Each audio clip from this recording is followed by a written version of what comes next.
L'Agragas è atteso dalla sfida esterna di Cefalù contro la locale Cefaledium, che ultimamente non si è presentata regolarmente sul terreno di gioco.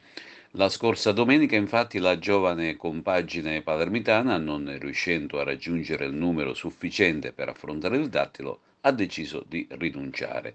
Si tratta della prima rinuncia in campionato, ma c'è anche il precedente di Coppa Italia, per cui secondo il nuovo regolamento la cefaledium potrebbe essere radiata. Sulla questione c'è un po' di confusione, per cui si attendono lumi direttamente dalla Federazione Palermitana.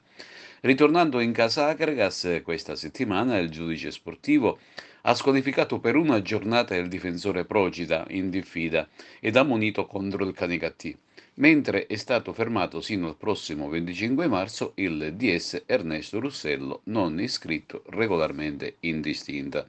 Ma arriva un'altra mazzata disciplinare per il presidente dell'Acregas Giovanni Castronuovo.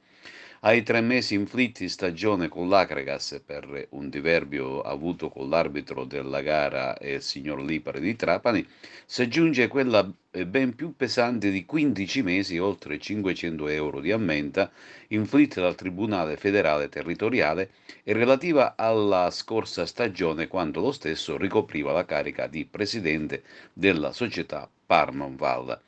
I fatti risalgono alla scorsa stagione ed interessa una finale regionale del campionato juniores tra il Camaro e i giovani della Parmonval, con protagonista, secondo quanto dichiarato dai diretti interessanti, l'arbitro Christian De Caro di Licata, il quale aveva tenuto un comportamento discriminatorio nei confronti del calciatore palermitano di colore Colle Ansumana.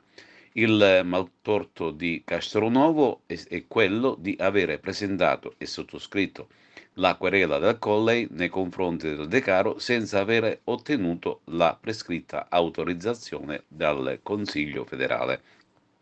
Morale della favola, il presidente Castronovo in totale dovrebbe scontare 16 mesi di squalifica. Ancora non si registra alcuna reazione da parte del diretto interessato, che sicuramente sta meditando il da farsi.